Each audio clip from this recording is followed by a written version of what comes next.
Welcome to Democracy Now!, democracynow.org, The War and Peace Report. I'm Amy Goodman. The death toll from the Northern California's Camp Fire has risen to at least 63. Authorities are now saying over 630 people are missing, double the previous count. The wildfire has grown to 141,000 acres and destroyed a total of nearly 12,000 structures, including almost 10,000 homes, mostly in the decimated town of Paradise. Evacuated residents now face the challenge of finding shelter, as hundreds have taken to camping out in a Walmart parking lot. The Camp Fire was 40% contained by Thursday. Meanwhile, the Woolsey Fire in the Los Angeles area is now over 60% contained. A massive cloud of smoke hangs over parts of Northern California. One environmental monitoring group says the region now has the worst air quality in the world. Residents and workers in Butte County and surrounding areas have been urged to remain indoors as schools in Butte County have remained shut since the fire started. Dozens of schools across the Bay Area will be closed today due to poor air quality. The Justice Department has inadvertently revealed it's prepared an indictment against WikiLeaks founder Julian Assange. In an unusual development, language about the charges against Assange was copied and pasted into an unrelated court filing that was recently unsealed. In the document, Kellen Dwyer writes, quote, "Due to the sophistication of the defendant and the publicity surrounding the case, no other procedure is likely to keep confidential the fact that Assange has been charged," unquote. The news broke on Thursday night, just hours after the Wall Street Journal reported Justice Department was planning to prosecute Assange. We'll have more on this story later in the show. We'll speak with Julian Assange's attorney, Jen Robinson. In Florida, the Senate race is headed to a manual recount after a machine recount ended Thursday. Republican Governor Rick Scott maintains a narrow lead over Democratic incumbent Bill Nelson, but the margin between the two candidates is still less than 0.25%. Several counties missed the deadline for reporting machine recount tallies, including Palm Beach and Broward County, which missed the deadline by 2 minutes. The Florida gubernatorial race has Republican Ron DeSantis ahead of Democrat Andrew Gillum by 0.41%, making DeSantis the likely winner, though Gillum has vowed to keep pushing for all votes to be counted, including a number of ballots rejected due to signature or other discrepancies. In Maine, Democrat Jared Golden beat out Republican incumbent Congressmember Bruce Poliquin after the state's new ranked choice voting system put him ahead by a thin margin. The race was the first to use ranked choice voting for a federal election after Maine voted to implement the system in 2016 ballot measure. The system allows voters to rank their preferred candidates in order of preference. Poliquin was the last Republican Congressmember representing New England. In California's traditionally conservative Orange County, Democrat Katie Porter has scored an upset, beating out Republican incumbent Congressmember Mimi Walters and flipping another House seat for the Democrats. Porter's a consumer law expert and a protege of Senator Elizabeth Warren. Democrats have so far picked up 36 congressional seats, with a handful of races still uncalled. The Trump administration announced sanctions against 17 Saudis Thursday over the murder of journalist Jamal Khashoggi, who entered the Saudi consulate in Istanbul, Turkey on October 2nd and was never seen again. The sanctions did not include the Crown Prince or any top Saudi intelligence officials. This came as Saudi Arabia's public prosecutor announced indictments against 11 Saudi agents, saying it would seek the death penalty against 5 of them. Meanwhile, reports emerged Thursday of efforts by the Trump administration to extradite exiled Turkish cleric and opposition figure Fethullah Gulen in order to placate Turkish President Recep Tayyip Erdogan and reduce possible Turkish pressure on the Saudis. He lives in the Poconos in the United States. More migrants from several Central American caravans have been arriving at the U.S.-Mexico border. One of the first groups to arrive at the border was a splinter group of LGBTQ migrants who say they left the main caravan after facing discrimination and harassment. Texas-based migrant rights group Raíces provided buses to help bring the LGBTQ group from Mexico City to Tijuana. This is LGBTQ migrant Cesar Rico. We don't want to jump over walls. We don't want to violate U.S. law. We are a group of around 78 people from the sexually diverse LGBT community. We come fleeing from trouble. We come fleeing from discrimination. We come fleeing from a lot of violence in Honduras and Central America. So we ask, we plead, help us, open your doors. We don't come to do any evil. We come to help develop the United States even more. North Korea announced it'll deport an American citizen who's been detained for over a month for entering the country illegally. The release is seen as a sign of goodwill from the North Koreans who've previously held U.S. prisoners for much longer periods, often using them as pawns in political negotiations.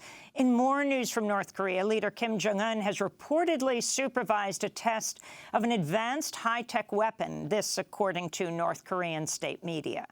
In Bangladesh, plans to forcibly repatriate Rohingya refugees back to Burma were suspended after hundreds of the minority Muslim refugees protested the plans, voicing fear of further persecution and killings by the Burmese military. This is one of the protesters. We will not go there until they recognize us as Rohingya community.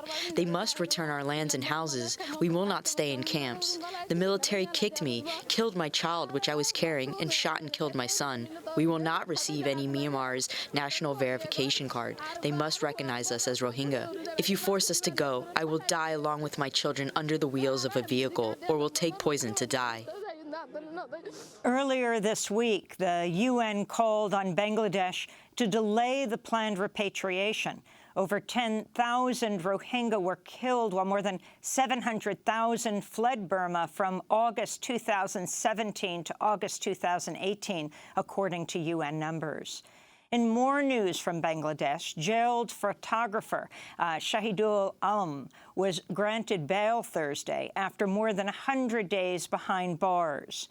The renowned photographer and activist was arrested in August on suspicion of engaging in, quote, propaganda and false information after giving an interview to Al Jazeera about the student protests in Bangladesh. This has been going on for a very, very long time. It's an unelected government, so they do not really have a mandate to rule, but they've been clinging on by brute force. The looting of the banks, the gagging of the media. You mentioned just now that mobile internet is currently switched off. The extrajudicial killings, the disappearances, the need to give protection money at all levels, bribery at all levels, corruption in education. It's a never-ending list. Press freedom and human rights groups have called out the Bangladeshi government's crackdown on journalists. Dozens of journalists and hundreds of bloggers were prosecuted last year for publishing content deemed to be blasphemous or defamatory. In the Democratic Republic of Congo, militias killed at least 7 UN peacekeepers during an operation targeting rebel forces in the city of Beni on Wednesday. Multiple Congolese soldiers were reportedly also killed in the fighting. Beni is currently at the center of the country's worst Ebola outbreak, which has killed about 200 people. Back in the United States, 7 women are suing Dartmouth College over rape, sexual assault, harassment, and discrimination. 3 male professors, Todd Hetherington, William Kelly, and Paul Whelan, are accused of creating a, quote, 21st century animal house. The 3 men allegedly coerced women into drinking, groped, leered at, and in some cases sexually assaulted the women. The lawsuit alleges that a, quote, predatory boys' club culture made female students feel trapped and forced into unwanted acts for fear of risking their careers. Dartmouth reportedly ignored reports of the professors' conduct for 16 years, and the university allowed the men to either retire or voluntarily resign rather than face legal or disciplinary action. In Kentucky, the white man who shot and killed 2 African-American customers at a Kroger's grocery store last month outside Louisville has been charged with 3 hate crimes and 3 firearm offenses. Before the deadly shooting, Gregory Bush was captured on a surveillance camera trying to force open the doors of a predominantly black church, the First Baptist Church of Jeffersontown, before turning his attention to this nearby Kroger supermarket where he opened fire and killed Maurice Eugene and Vicki Lee Jones. Bush could face the death penalty for the hate crime charges. The Food and Drug Administration has announced it'll restrict the sale of most flavored e-cigarettes to businesses where minors are prohibited in an effort to combat the surge in teen vaping. Many expected the FDA to announce a full ban on flavored e-cigarettes. FDA Commissioner Scott Gottlieb was questioned about his investments in a chain of vaping lounges during his Senate confirmation hearing, but has denied this had any bearing on the recent decision and said he is no longer an investor. The FDA is also seeking to ban menthol cigarettes and flavored cigars. In Maryland, journalists from the Baltimore Sun, the Capital Gazette, and the Carroll County Times have moved to unionize. The papers are all owned by Tribune Publishing. Staffers cite job cuts, low pay, and lack of resources as reasons for their organizing drive, calling out poor decision-making from distant corporations. Organizers are asking for voluntary recognition of their guild from Tribune Publishing. The Capital Gazette in Annapolis was the site of a deadly shooting earlier this year when a gunman shot and killed 5 journalists. And in New York City, hundreds of housing rights activists and members of the Democratic Socialists of America came out in the freezing rain and snow Thursday night calling for universal rent control. Protesters marched on Wall Street and in front of the nearby Real Estate Board of New York. Democracy Now! Spoke with some of the protesters. My name is Delcinia Glover. I'm Executive Director of Tenants and Neighbors. What we are seeing is companies like Blackstone, for example, and what they are doing is buying up as much affordable housing as they can in New York and across the country.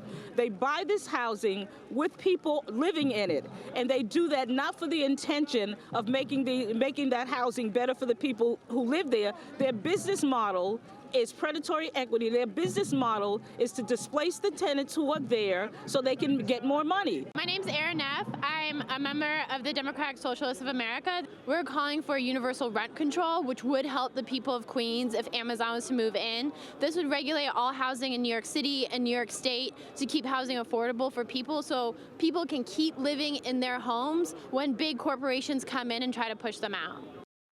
And those are some of the headlines. This is Democracy Now!, democracynow.org, The War and Peace Report. I'm Amy Goodman.